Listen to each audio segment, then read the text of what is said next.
Hello, Raj, John, Jim.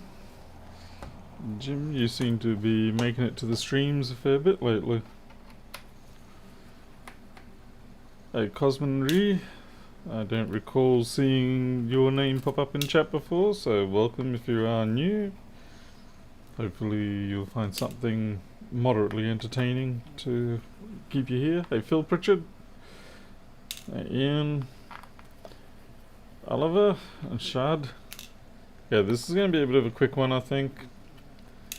I was expecting to do more with my life today, but it just didn't happen.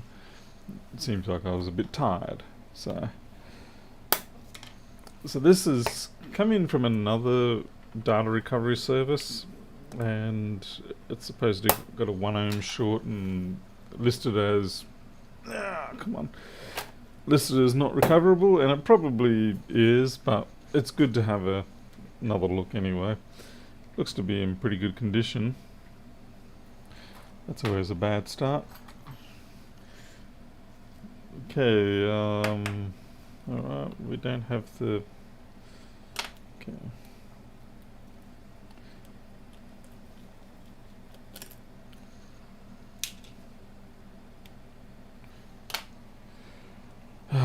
What is this? 1041 or something? I can't read it.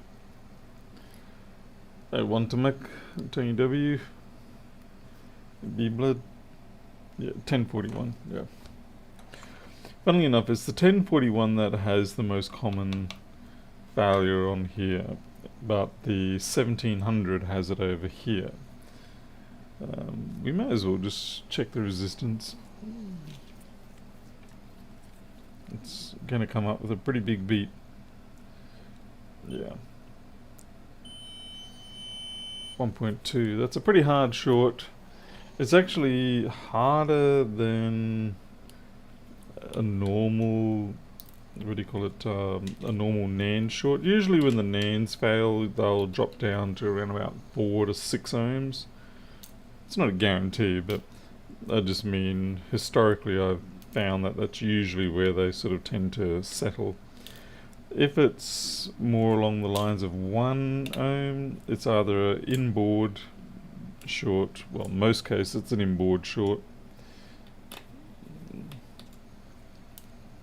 Where do I get the feeling I've seen this before?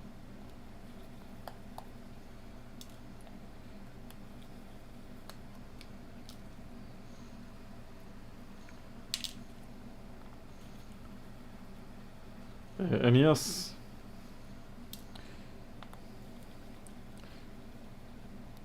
and I spent the day just tweaking my new system, trying to get used to it, get all the programs set back up and everything, because I started from a fresh install. I didn't do a migration from my old system.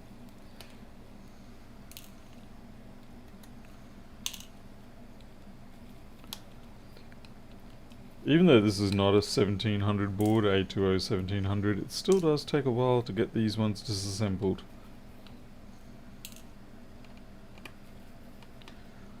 Certainly no shortage of screws.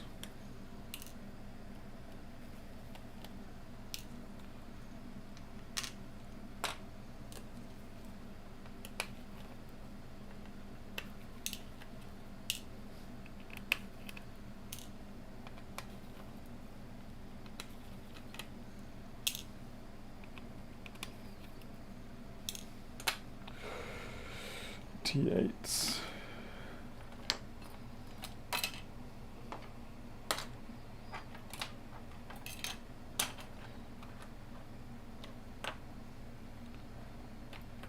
Ah, it's hidden.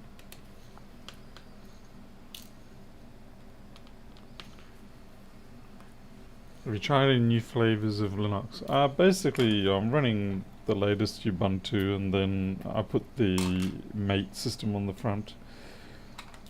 The MAT, which is usually part of the Mint distribution.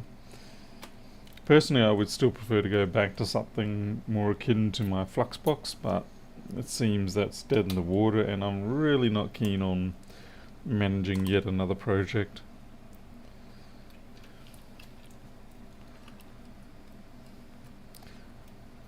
It's like it's all good and well for open source, but at some point you do sort of realize, you know what, I can't fix every damn project that I want.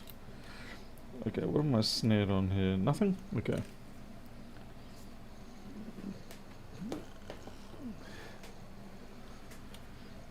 Hey there, Phil. Surprising amount of dust on this. Yeah, this is fucked. I mean, yeah, this is not in good condition.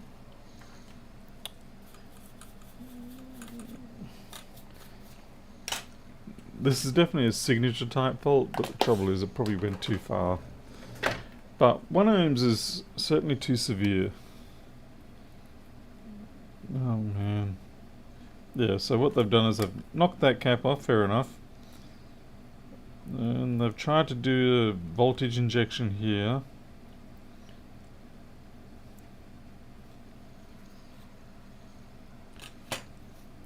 And they took that off, so that was responsible of them. So they got flux under the 0.9 volt one. Interesting. Alright, so where is our 1 ohm short coming from then? And they've tried injection on there as well. What bothers me is I don't know what they injected. What appeals to you about probably just simplicity.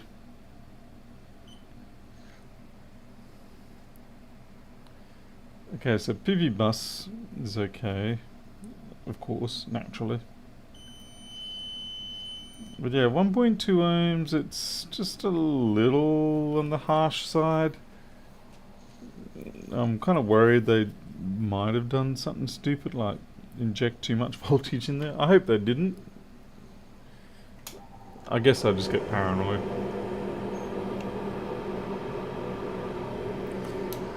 But yeah, Tony, if I could go back to just having my normal Fluxbox style interface, that would make me the happiest.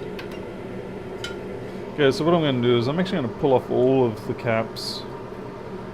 I'm not going to bother doing any voltage injection. Oh no, I violated my fundamentals. So violated them. I'm in big trouble now. Damn it. I took tools upstairs because I was fixing up the workshop. What do you call it?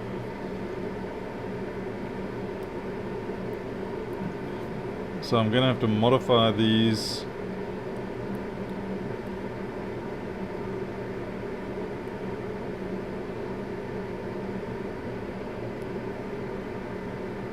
God, they're terrible.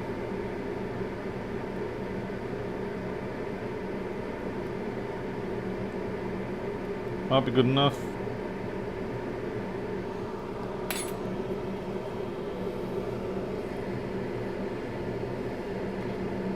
I mean, I am suspicious of that, but that's not shorted. But yeah, these look like they've been moved around.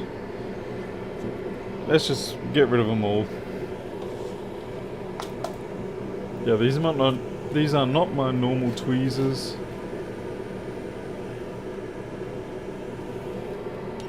Hey, Edbuds.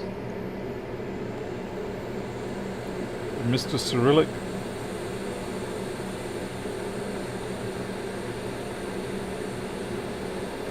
Wow, they've got, what the heck? It's like they've got low melt on those.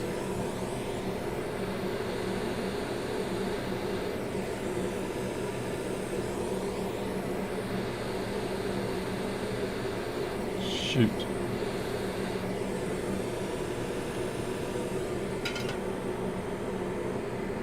I don't know where that one went.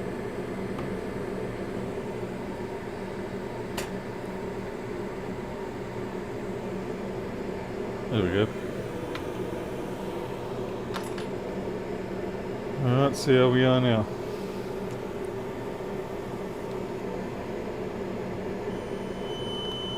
.3, holding steady. It's not looking good.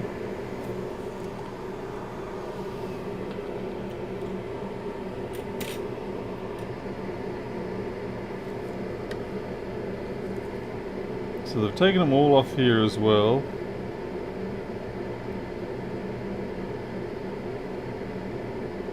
I don't know why they did that one. That's the ground point. I don't know why they use that as a ground. Maybe it was convenience.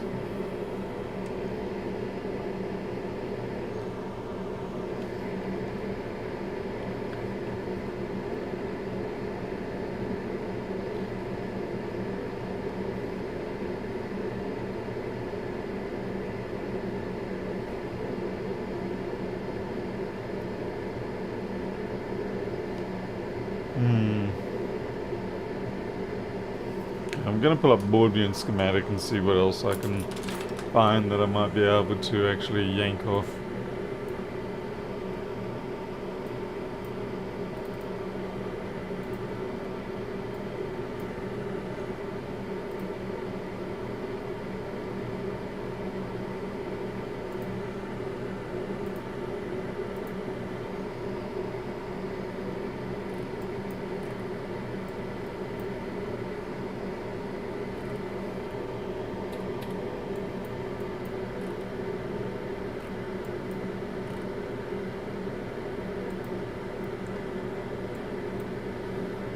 U9000.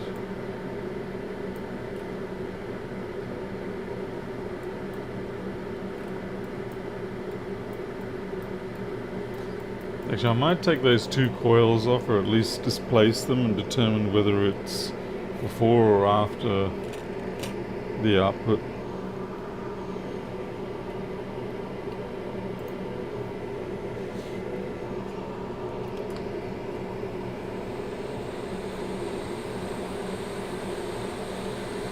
But yeah, the 0.9 volt regulator there, that's been touched, so maybe they thought there was a problem there too.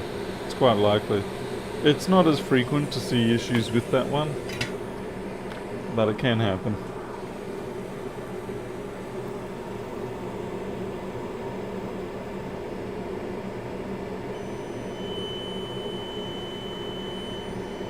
Crap. It's on the wrong side of the coils.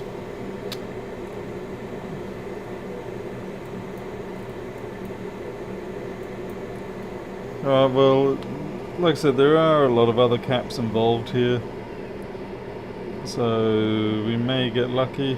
I'm going to take this 0.9 volt reg off,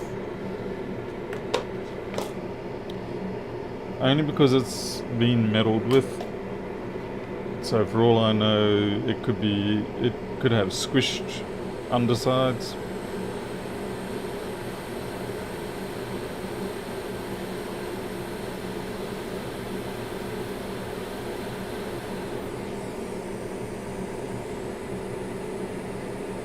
It looks a little dry and gnarly, but not too bad.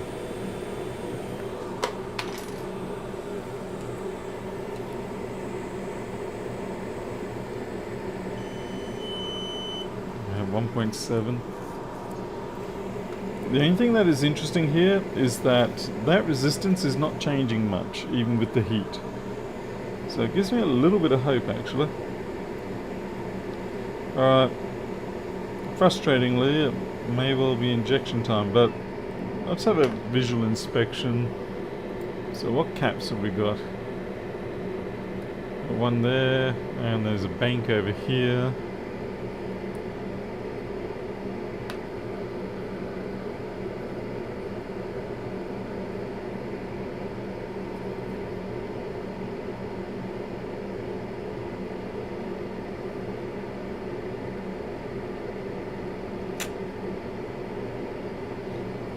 I need to wait for the board to cool down anyway.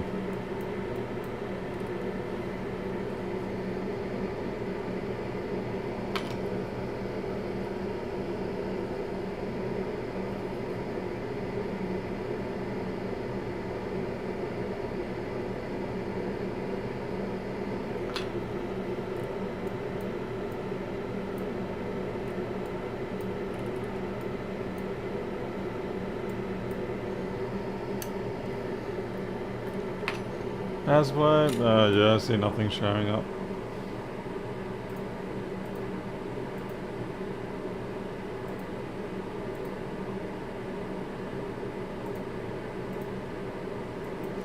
I don't know what's happened with the latest Open Broadcaster, but it does not remember. It just doesn't preserve the information like it used to.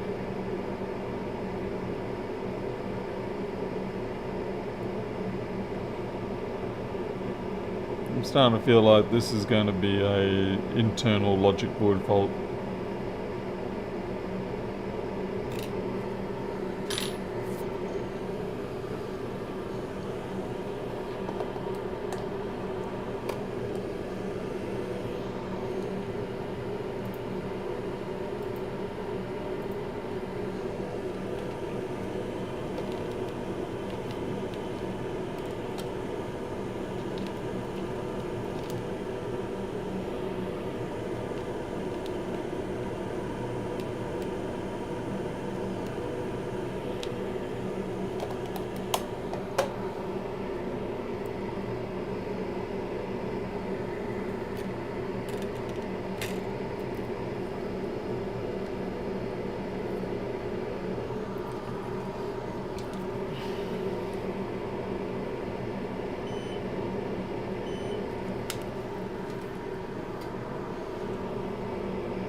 Oops, that was a little aggressive.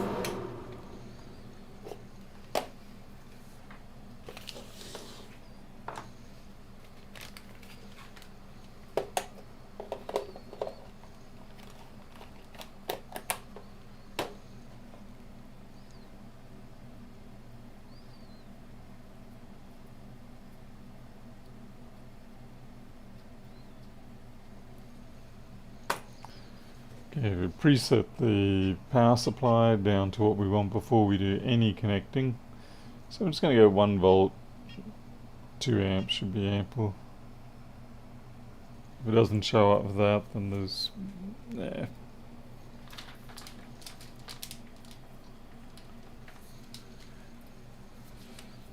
I always like to make sure I set the voltages and all that before I connect anything up. I haven't actually turned on the power supply yet, or at least not the output. It's just safer. Just in case you have a snafu and slip with the rotary dial and dial in 100 volts by accident.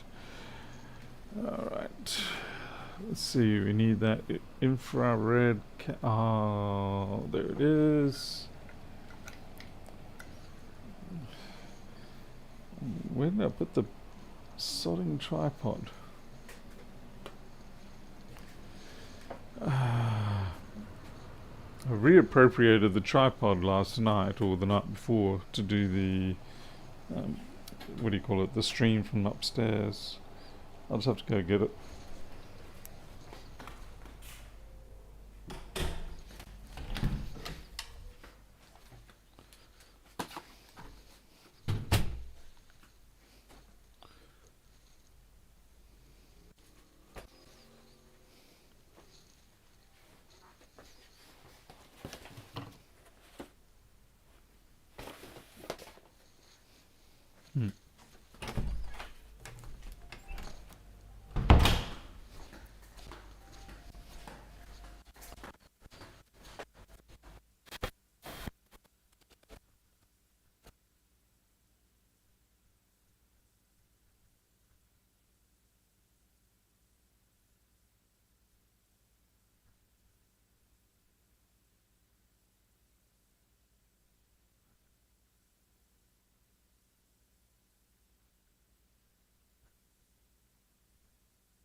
Well, I'm stumped. I can't find them.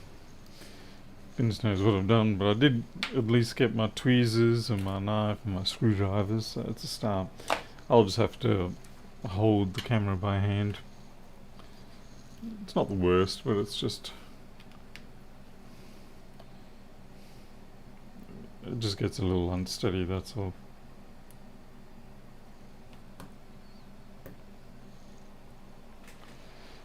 And I had two tripods. I had an extensible leg one and I had the fixed leg one, which is... the fixed leg one is the one that I normally use. Yeah. Oh well.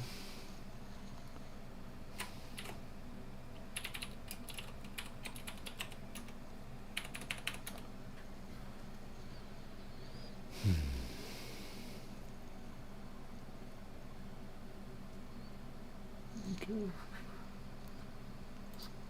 And let us hope and pray that this actually gives us something we can work with. Nope. That's not good. That's pretty much the NAND. The NAND or one of the balls around the NAND.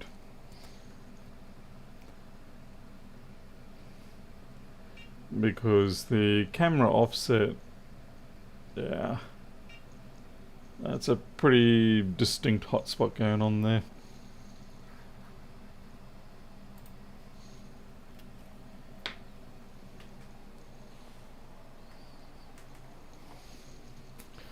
We'll just verify it with some alcohol.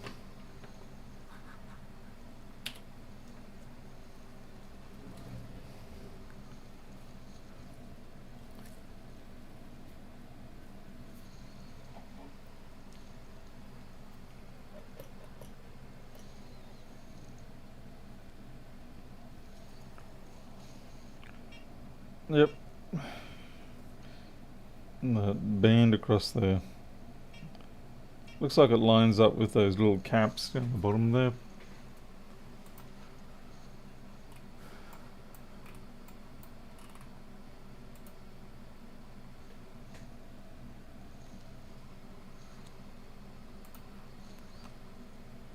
So it lines up with these caps here. 0.9, 2.5. And there was sort of like two areas, so it's quite possible that 0.9 and 2.5 are down and out. I didn't check 0.9. Oh, actually no, that was 2.5 we're injecting to, so yeah. Can't see anything explicitly shorted there. But yeah, that's a dead NAND, unfortunately.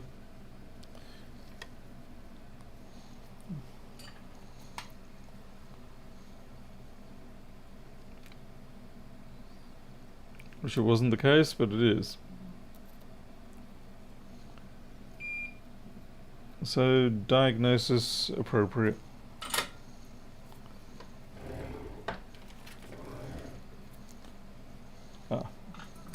Let's take this one off.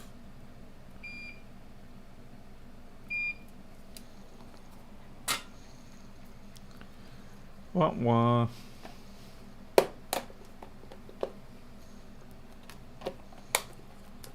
Now the big problem here, of course, is that unfortunately with these NANDs, you know, you can replace you basically got to replace them all or reprogram them, things like that, and I know some people can do it, but it's not something I do.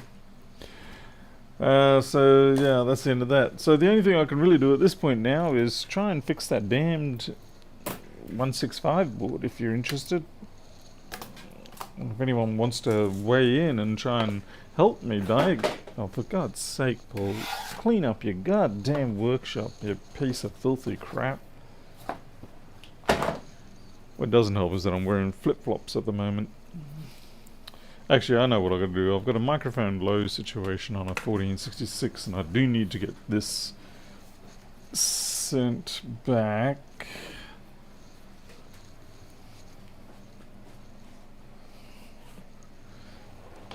I don't know whether it's... yeah, I just don't know why it's low. yeah, safety approved flip-flops or thongs, whatever you want to call them. Depends on the country you're in. Depends on what you can get away with calling them. So what I'm going to do with this, the microphone on these 1466 machines is bonded to the side of the chassis. Now, given that the original DC inboard on this was pretty messed up, I'm going to say maybe liquid damage or something got into the microphone assemblies.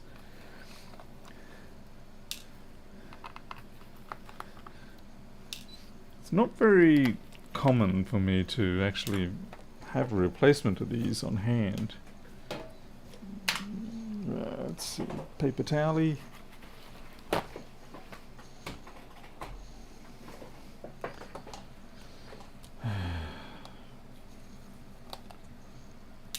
I can't really pull up the job number, I'm afraid, because, well, I just don't feel like it.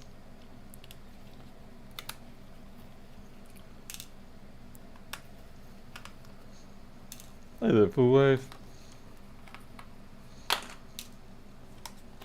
Okay.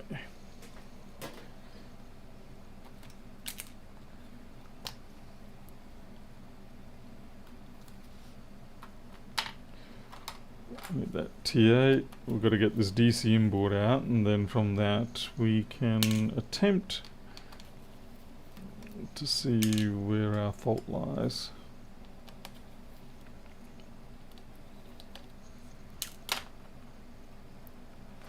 I know when I was testing this, it was a casual afterthought. I thought, oh, I better test the microphone, not thinking that it's not the most common thing to fail, except when you don't bother to test.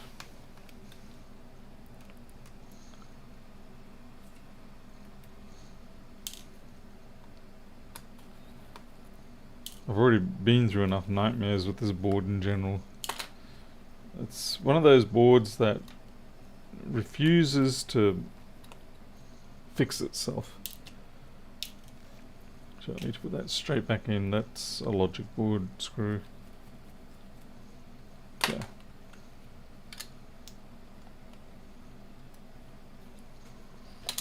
So yeah, rather frustrating that they don't fix themselves. Okay.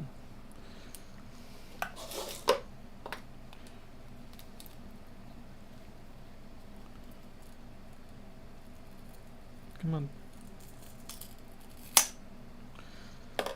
So close to breaking that.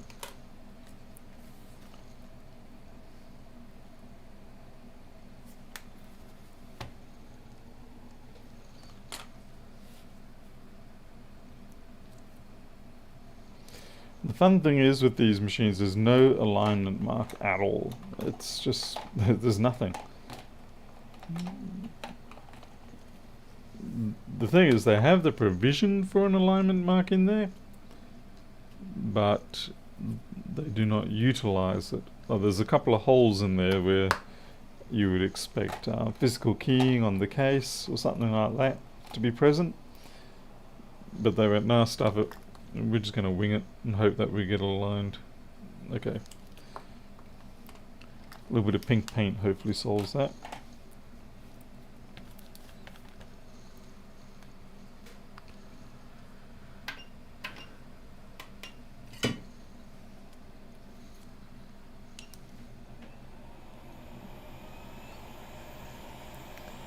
The other pain in the backside is that, oh, that's hot.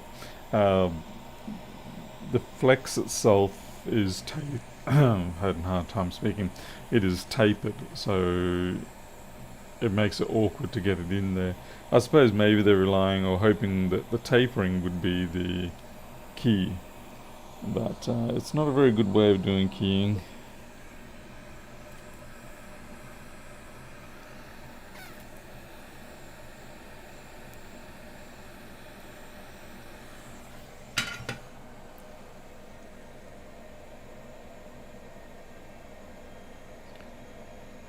Damn thing wants me to tear it. So come on, Paul. Try a little harder.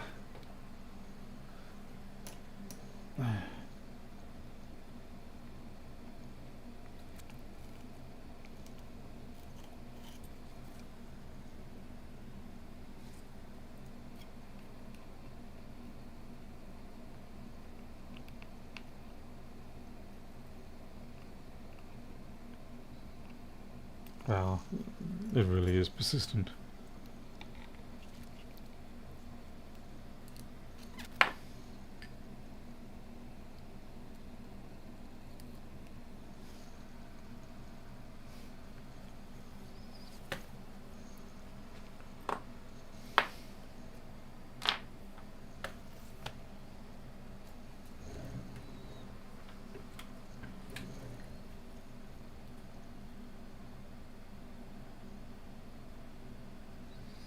Well, the meshes are clear. So maybe they've got bad holes. Nothing specific. Let's have a look at the DCM board on the audio chip input over here. No corrosion there.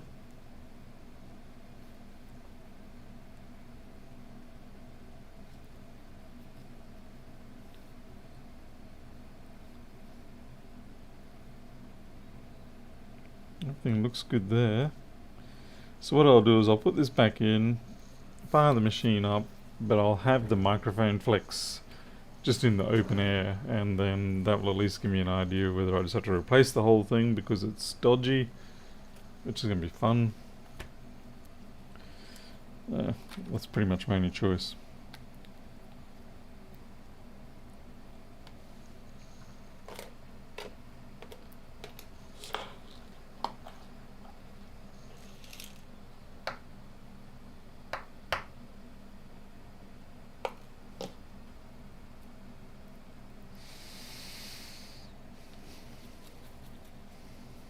Ach nee man.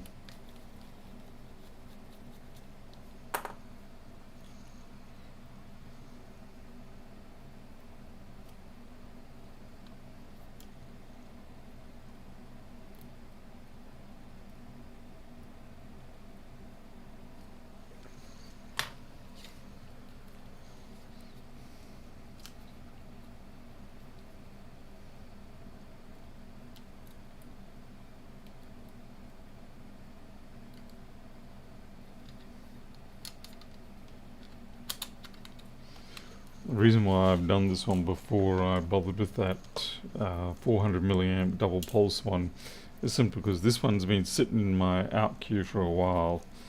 It's like everything else is fixed except for this one particular issue with the microphone output being low. And it's very dangerous to have machines start piling up that have got like these one quirk issues. Oh, damn it. And the reason why it's piling up is because the customer had another machine in here.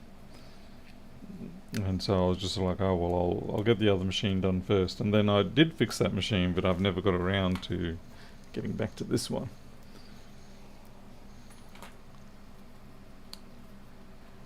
No, this is not yet the one from yesterday. This one's from quite some time ago. Alright, we need to put the battery back up. Okay, that's good.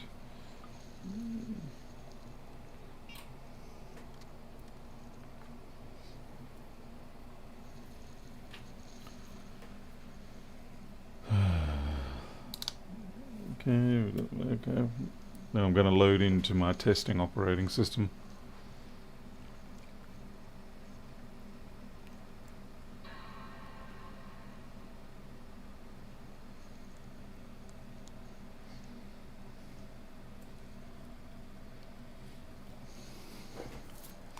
I have been looking at purchasing, I'm trying to find the right post camera holder assembly that will let me put the upright camera, this one here, back into its original position. Because it is annoying me where it is, but sort of dealing with what I've got. Yeah, it's going to be a little bit slow to get off because of the fact that it doesn't have its battery. Pardon me.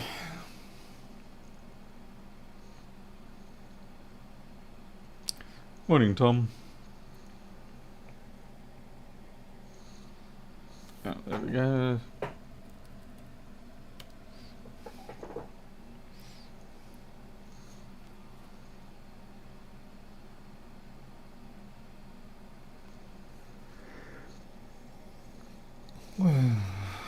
Crap. It's only 11:30.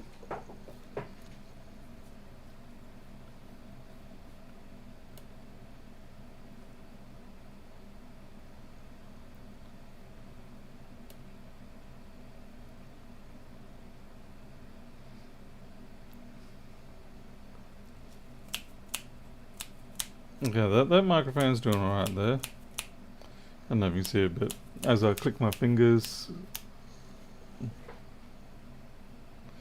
so it's not the loudest, but it's also not the worst. And I actually just realised I don't even have it up to maximum anyway. Yeah, okay, that's cool. Alright, maybe it was just misaligned. So we go stick it all back together now. That's fun.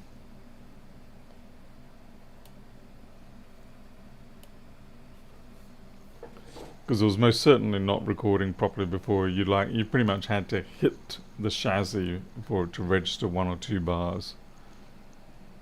Hey Gavin Brown. Yeah, welcome. Sit in, take a few dozen cups of coffee. And that's it. I think I only got 2.5, 3 hours sleep last night, which is dreadful.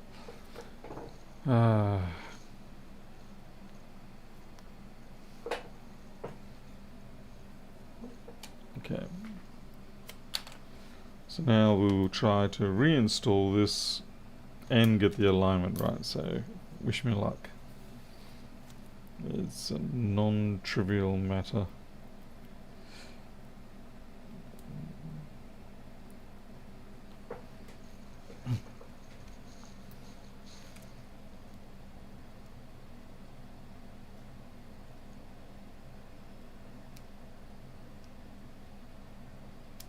I honestly don't know whether it's going to be easier or harder to,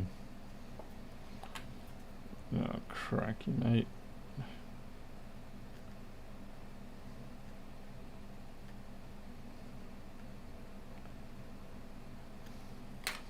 Let's see if I can see the holes through the holes.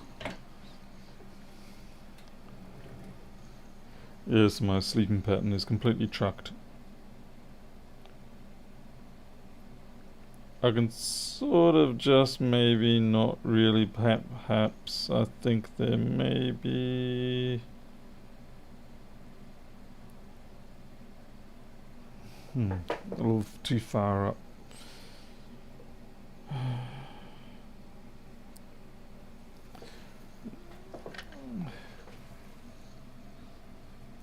Let's put some hot air on that.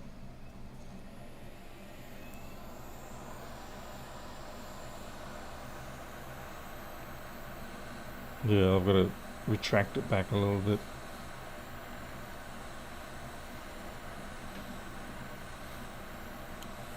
I've got to be careful because the 250 that I'm using right now, not only can it melt things, but it will make those parts reflow. Okay. Just gonna hold it there. Looks like the pink dot's fairly close to alignment. And wait for the temperature. See, it's got that bit of a spring back at the moment. So yeah, it looks like by design they originally intend to have little keying studs there or something, and that just simply did not happen.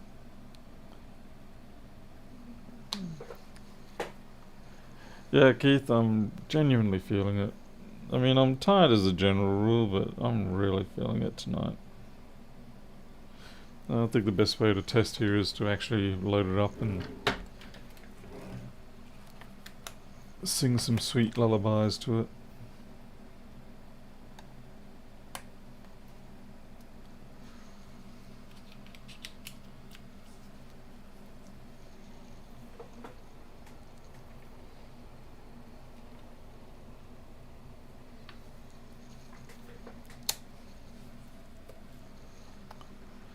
Hey Ratmold. Okay, Jim, enjoy your nap. You bastard.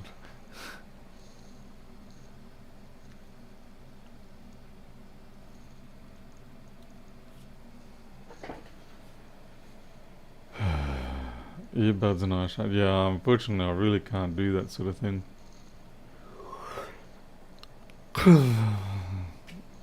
Gotta keep an open ear and eye.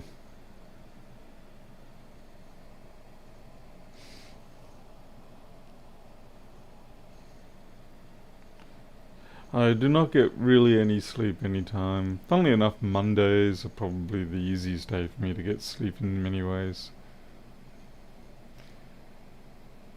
The problem is that, so I don't really finish up until most nights about midnight, and then you have like an hour or two of wind down and things like that, and then before you know it, it's 3 o'clock in the morning, and the cycle repeats.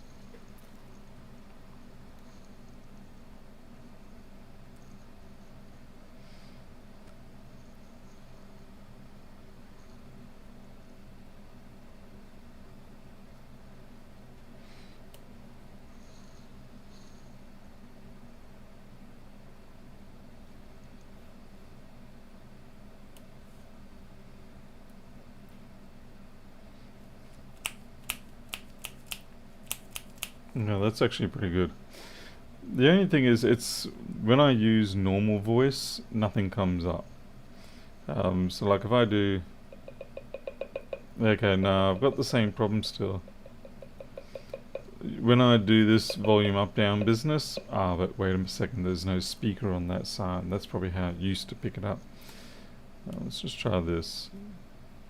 Let's see, do I have, what's that program for voice recording?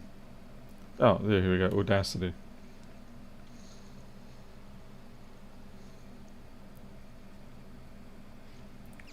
Originally I used to use Audacity to test, but then I found that the microphone in the settings was perfectly good for the purpose of what I needed. Okay, let's see if we can detect any voice here, and you can see it's quite very, very bad.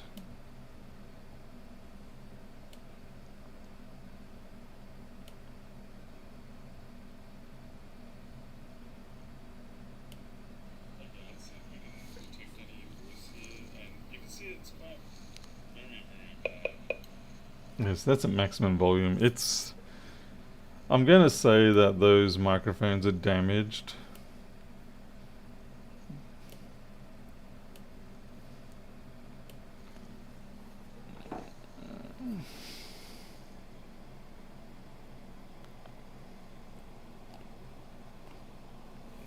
Because I know what they should respond like to my voice at this sort of distance, and they are definitely not responding like that. So my only real option here is get a replacement, because I've got to find a replacement.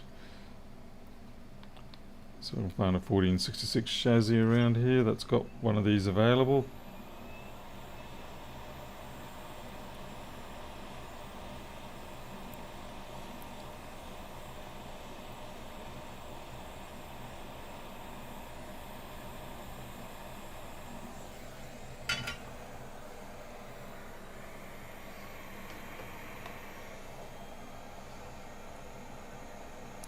I can't clean them or anything like that. I can't ultrasonic them. You'll only damage the membranes if you do that. Oh boy. Yeah, let's just see if I've got one around here.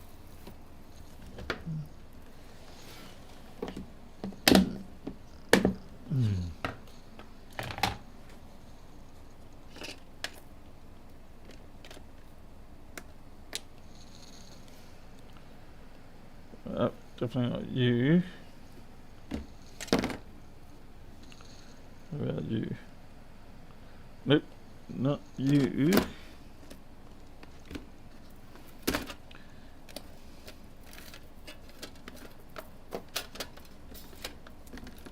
What the hell was my 1466s?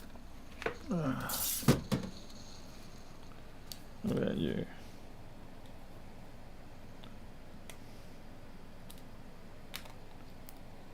Well, we might have one here.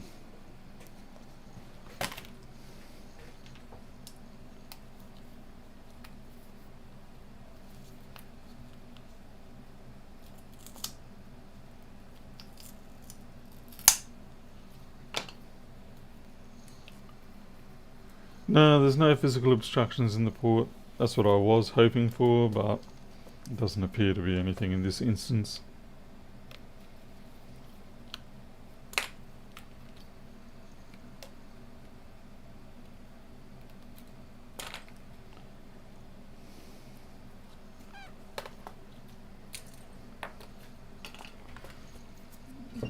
It's better work.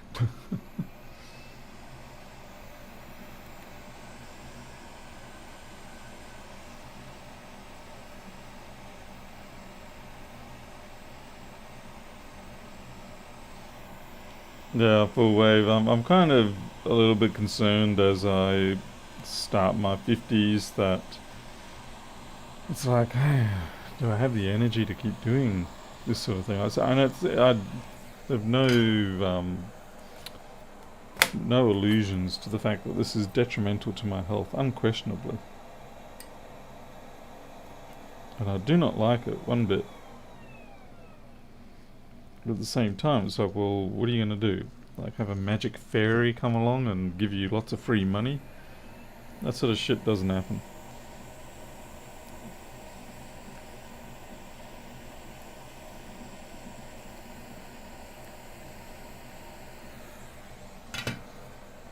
I mean, for some people it might, and well, congratulations if you're one of those lucky bastards. But for 99.9% of people, it's a case of, oh crap, did I just bend my best? Oh no, that's my best flippin', god damn it. Crap's just getting annoying now. I broke my best flipper.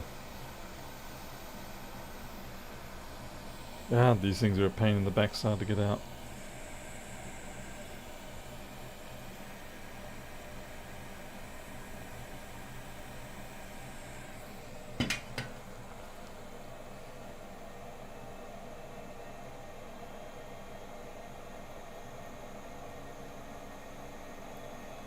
Okay.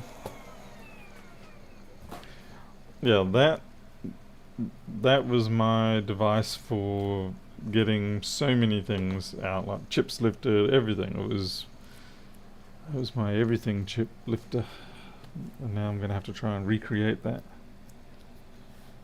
It's gonna be fun because I don't actually believe I have any of the original. Sorry, I don't believe I have any of the original blades that I started with anymore. So I may have to order another bunch of them. But I hope I don't get any chips that need flipping in a couple of weeks. Okay, that's that.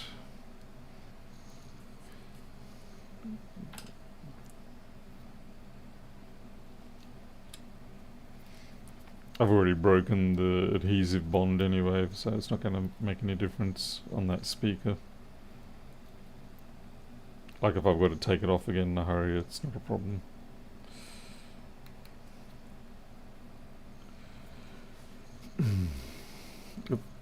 Flat flex.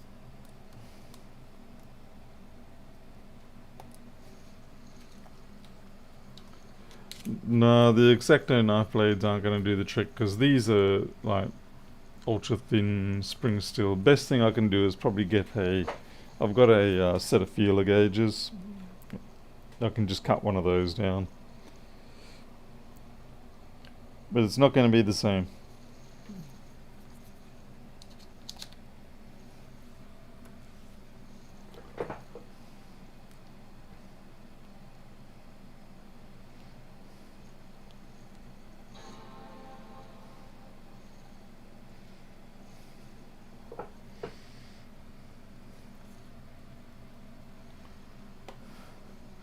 So what is this? This is looks like it's a It's got the letter O on it.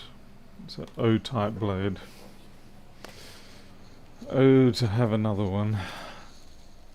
See if I can find one. Might get lucky. Likely won't, but I might.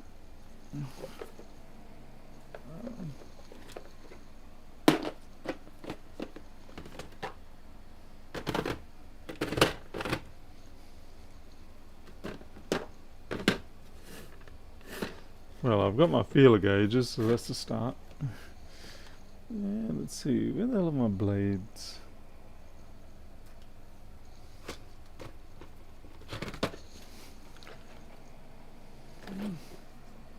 Have a look in here.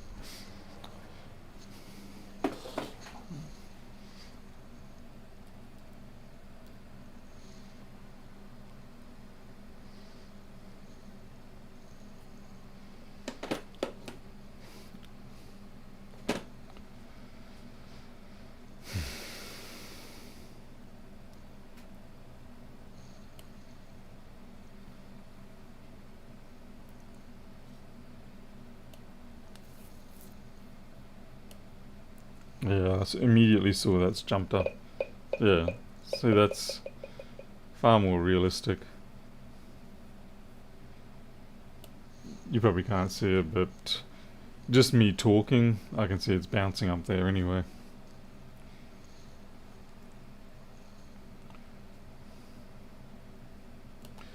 Here is an audio test, and it's got a much bigger output.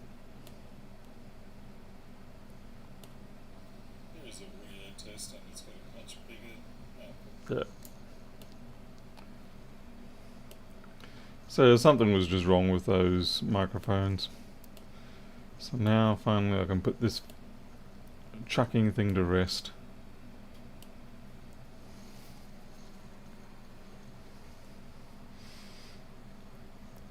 But it's interesting that it took out both of them.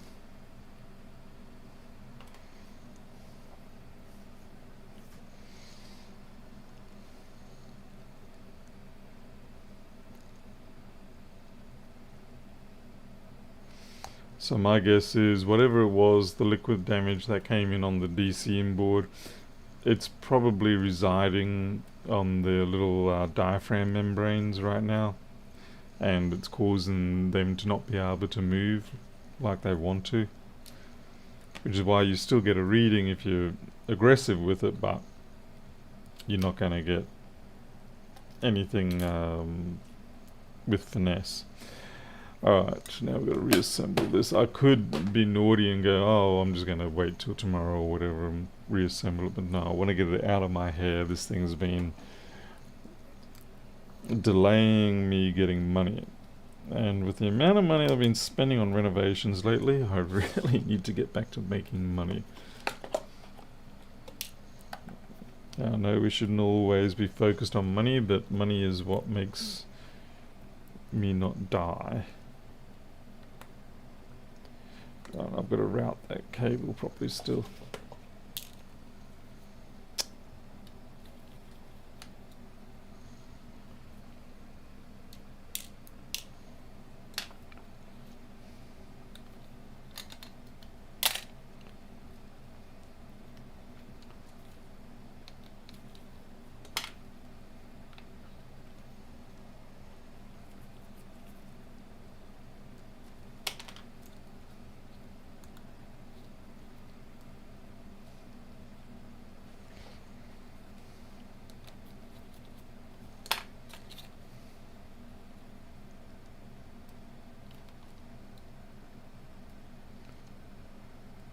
And then after we've put this back together, we'll go see if we can find ourselves a replacement blade. And hopefully it won't be Wesley Snipes.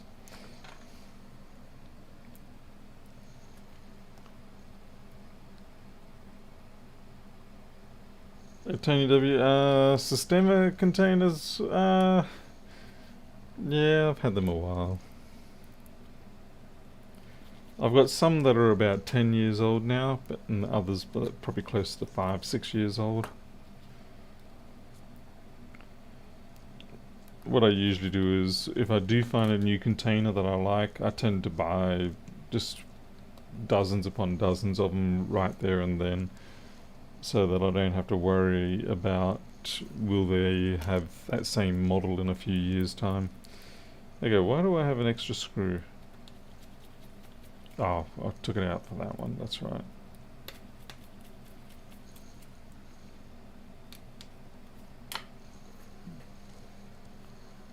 Hey, Pro Engineer.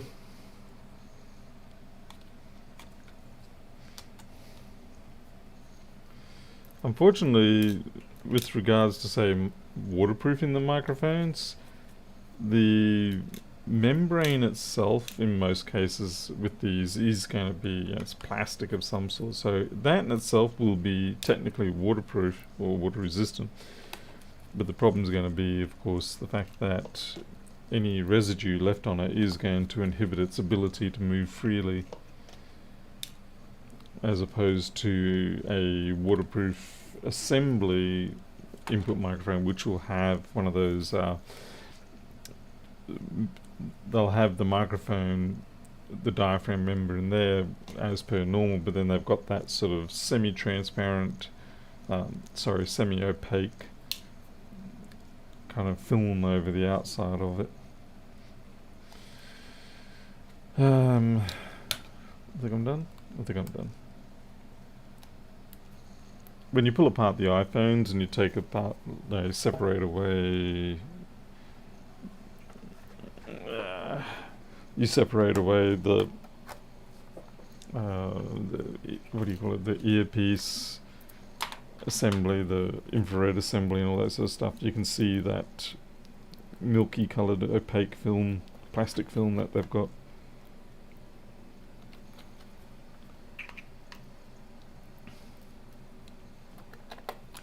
So it keeps the water out, but it doesn't inhibit the audio too much.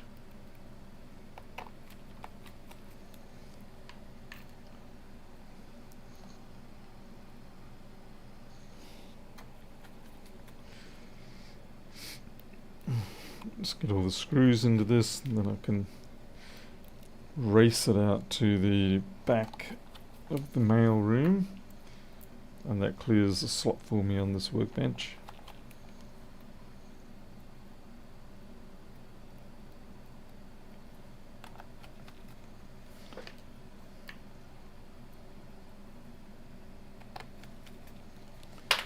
Finally.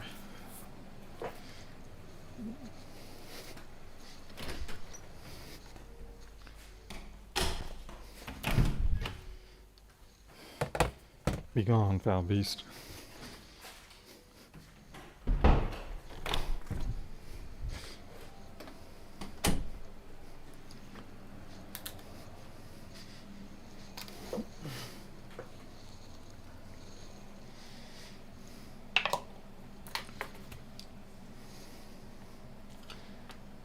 Guess I should really put this one back together.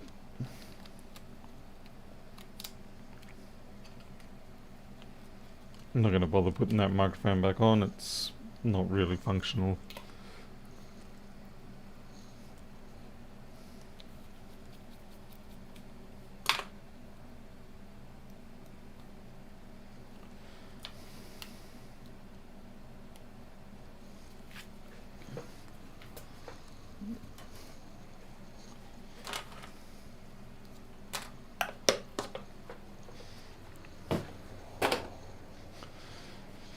Alrighty, find a blade time.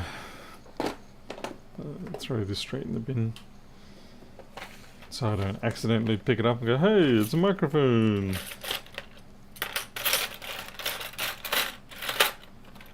Yep, alright.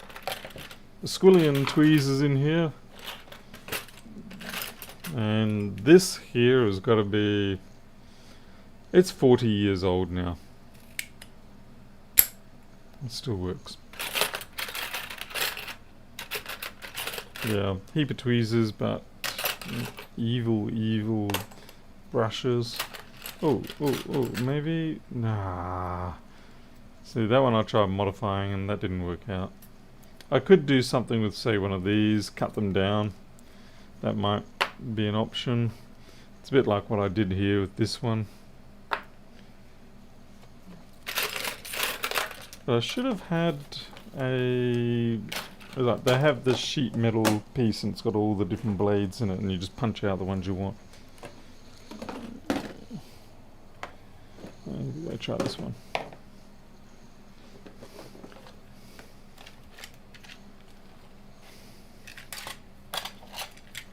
Screw. Rando. Oh, there is a bit in here. A drill bit, a 0.4mm drill bit. That's crazy. Yeah, here we go. No. Ah. Yep. We've got two of them, and I bet you both of them, yeah, all the good ones are gone. Damn it. I've taken the exact same three out of both of them. Alright, it's fine. We will make our own. If we can't make our own, we'll just have to buy another one. So it seems like I had both the O ones on here. Yeah, that was silly of you, Paul.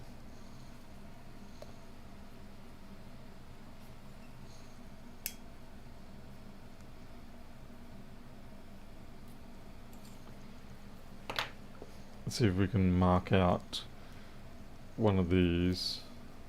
Not say one of these. It's going to require a bit of filing down as well.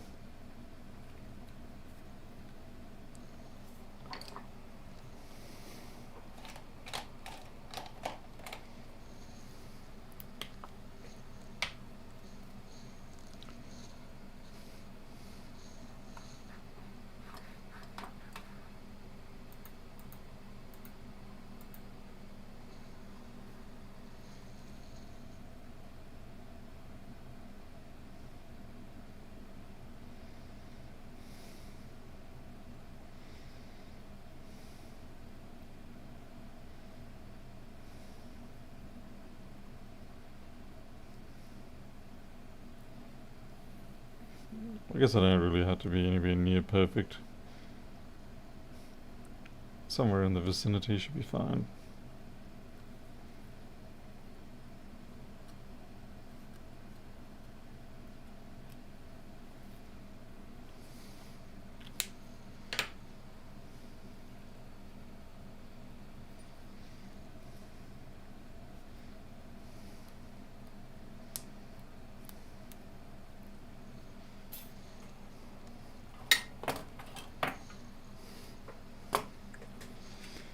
Yeah, the numbers on the blade, but like I said, I just don't have any. I need one sooner than later.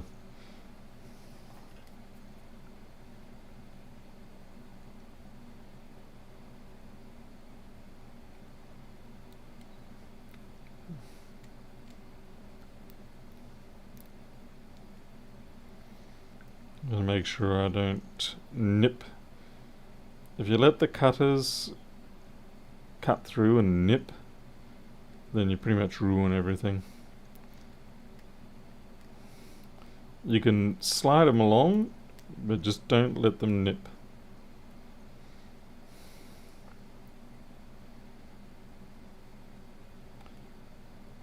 So that's when you get a pinched effect on the metal, and it just sort of changes the all the structure of it, and you can't really get it to flatten out after that.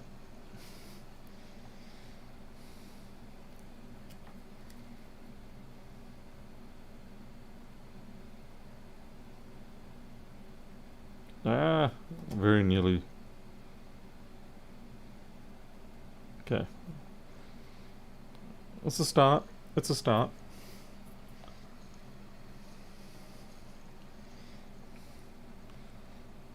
It's a little off-center, but it's okay. It might be useful in my left and right-handedness. Now, where's my metal block? Okay.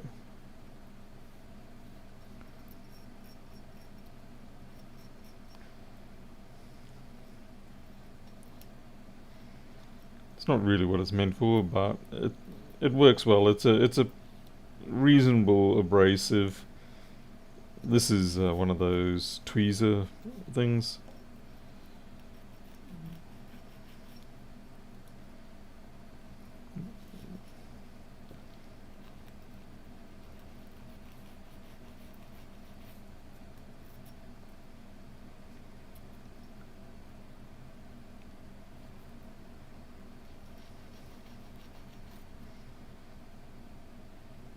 I think I can live with that.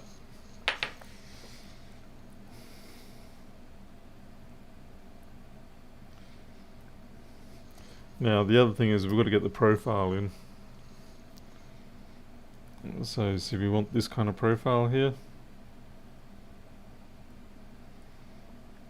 because that profile is essential for being able to get various things off the boards without damaging. So it's a dual curve. Let's see if I can not muck this up. Maybe it'd be easier if I put it actually into a holder.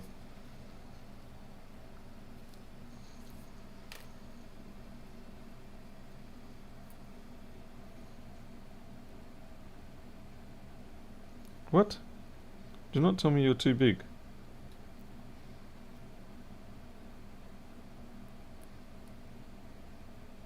What? Too big to fit in there? What?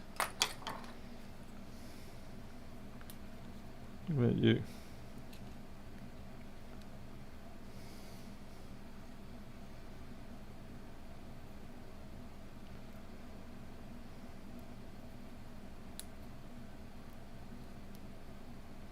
Wow, you don't even fit in you? What the hell?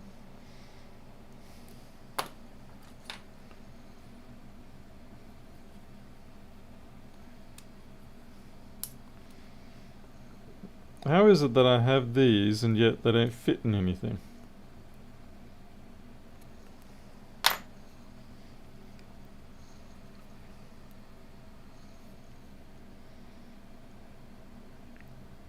There is like almost, that's imperceptible. I guess not. It's probably 2 thou. That's about it. I'm just going to grind it along the end of the. Yeah, I'm just going to grind it.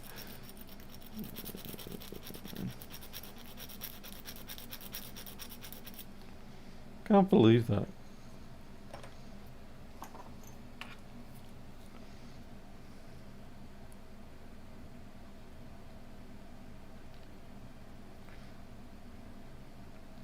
Okay, it's just starting to squeeze in now.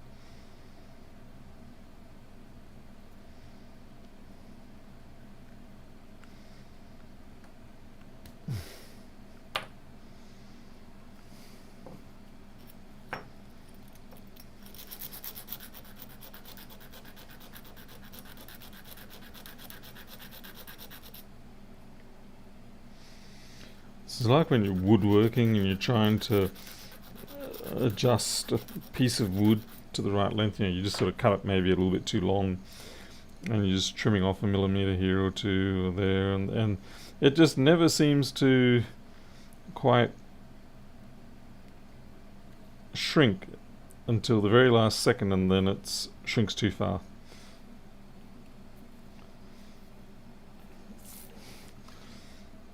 Okay, it's a little bit extended, but we'll see what we can do. Okay, so I need to hopefully the damn thing doesn't snap. That's always the fun part.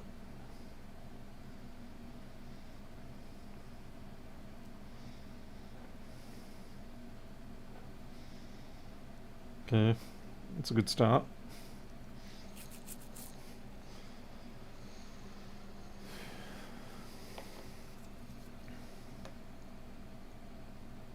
Oh wow, these should be just thrown in the bin.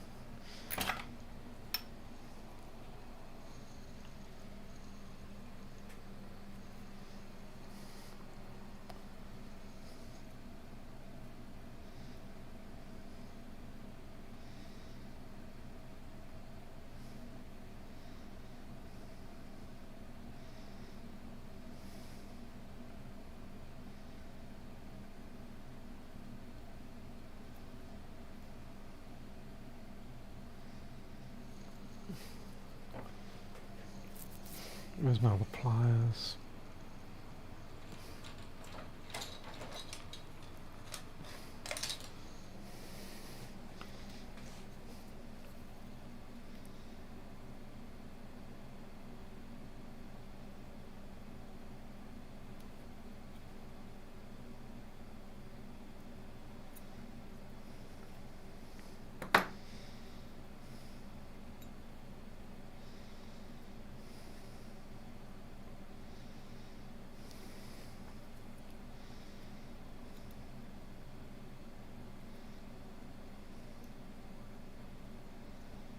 Shit. Crimped it.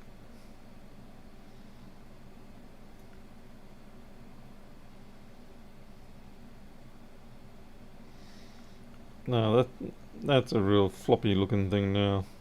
That's sad. I made it sad.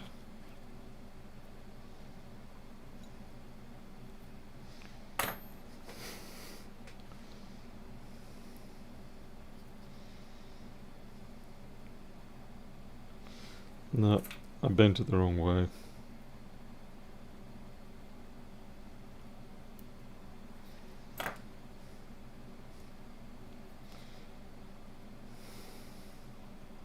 Might work.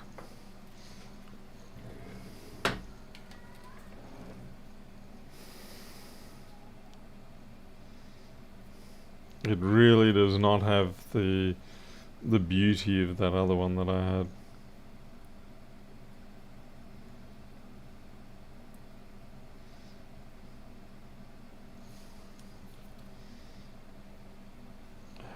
Yeah, I'm just not feeling it. It's... yeah.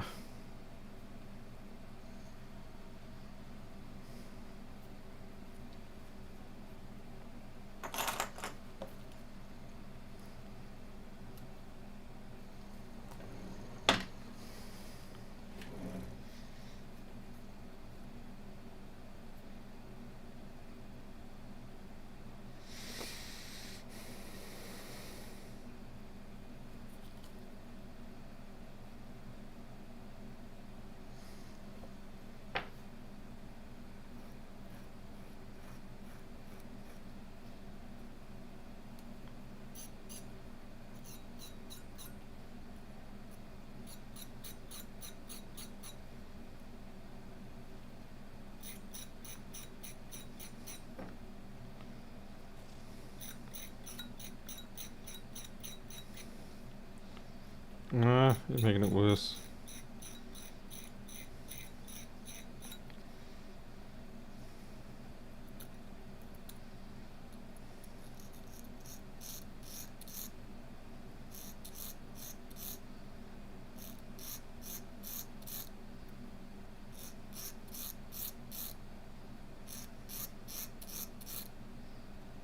Okay.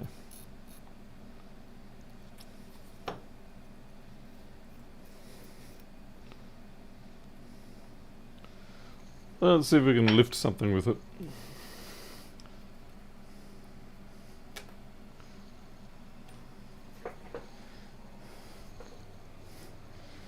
Buy myself a donor board or something like that that's got a underfilled chip on it.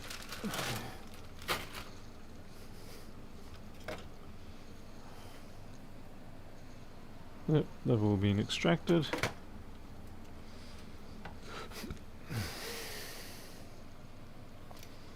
They don't have underfill.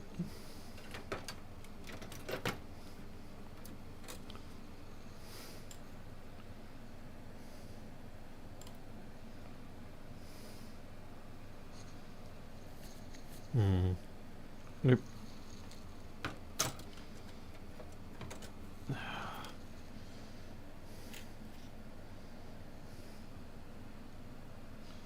Nope.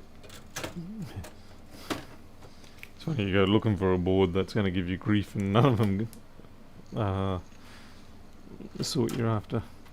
Oh, that's right, I got some from overseas.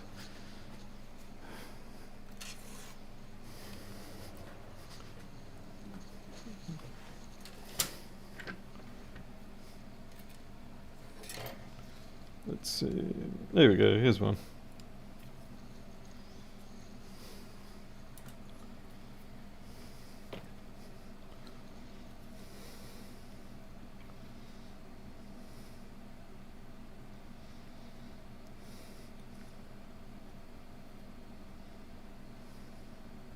Sorry, I'm just sort of trying to evaluate my angles here. I feel like it's a bit too aggressive.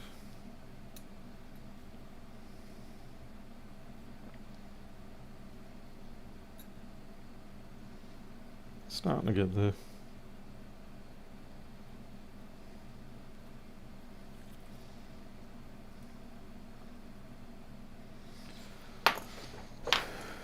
Let's get some heat.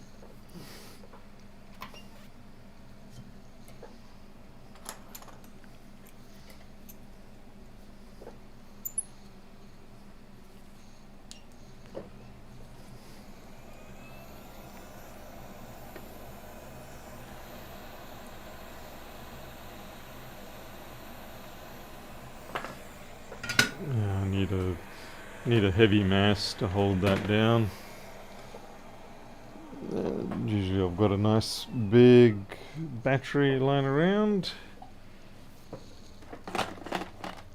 One of those 12 volt SLA type ones.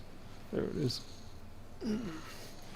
I do need to come up with a better way system, something that I can rely on that isn't a flippin' big battery. Okay, let's try that again.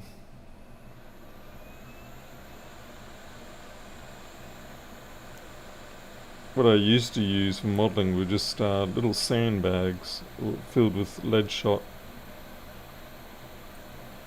That did the job pretty good actually.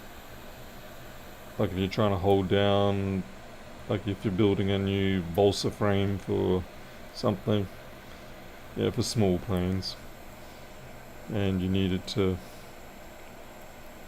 wait for things to set, for the glue to dry, and you didn't want your frame warping while it was drying. So we'd have these little bags filled with lead shot.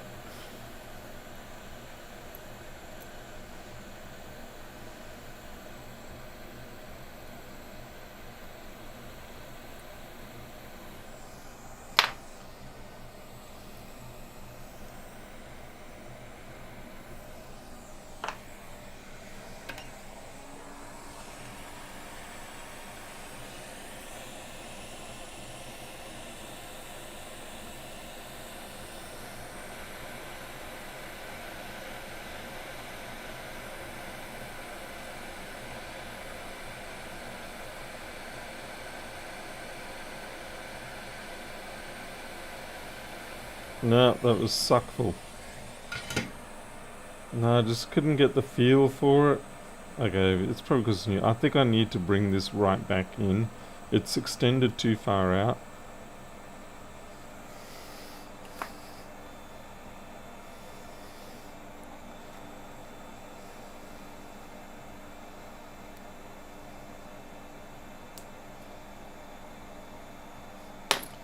Yeah, it needs to come in a lot more.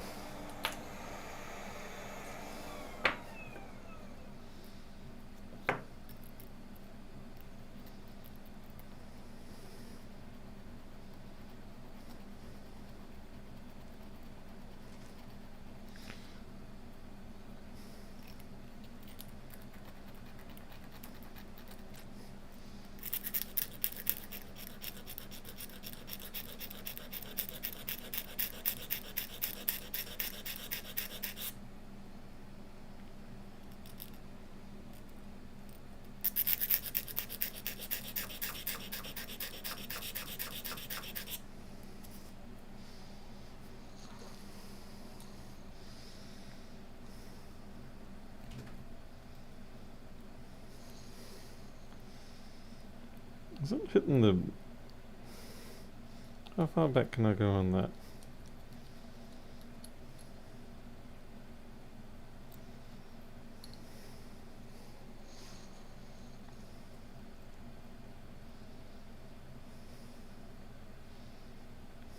Yeah.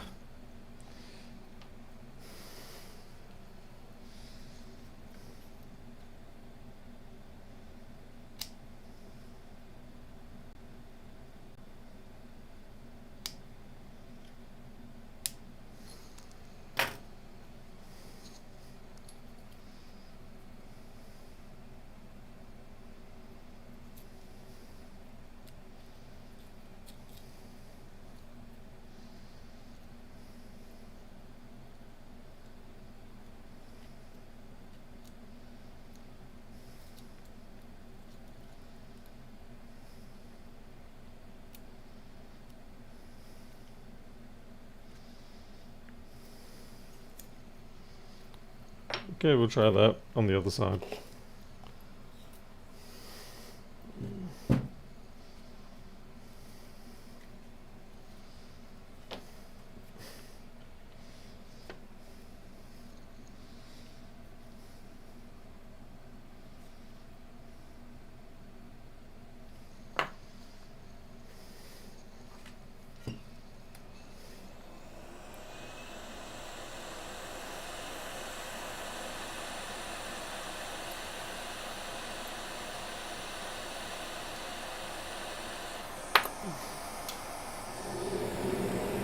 See, ideally, when I get the lifter under there, I don't want it to just sort of suddenly yield and pop. Oh shit, it's 470. I was wondering why it was pulling away so easily on the parts. Yeah, I don't want it to just pop. I want it to sort of slide in and lift. If you're making it pop, then you're attacking it too quick or too much force, and there's probably going to be damage to the pads, things like that. So, I mean, you do get lucky now and then, and it isn't a total disaster.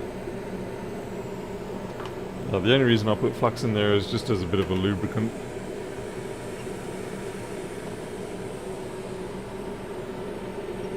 Alright.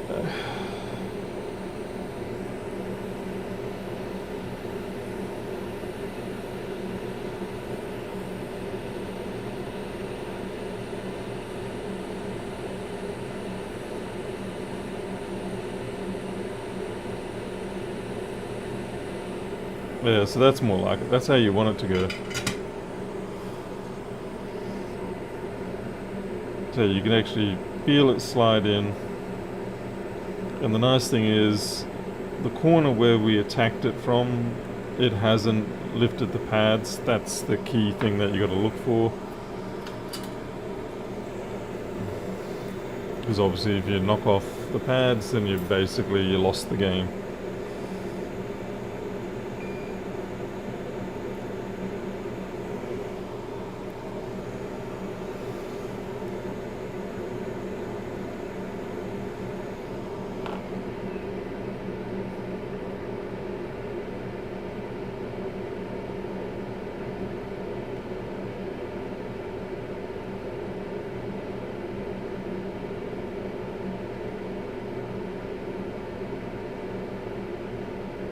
Yeah, that's why I don't like using the whole. I thought I'd try while I was here.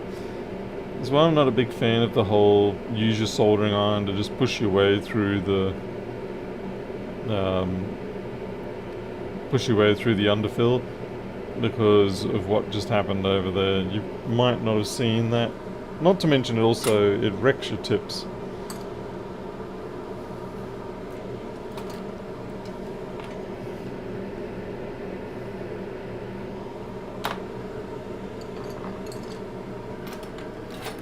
Where the hell's my green one? I just realised now that this green handled beast, that is the one that these are all meant for.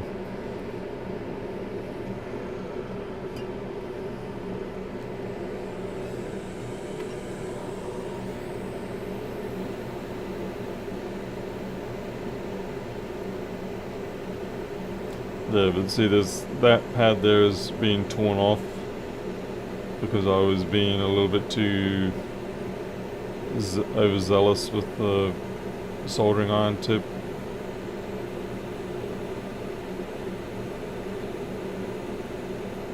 It takes longer for me to do it the other way, but at least I don't tend to rip up pads quite so often.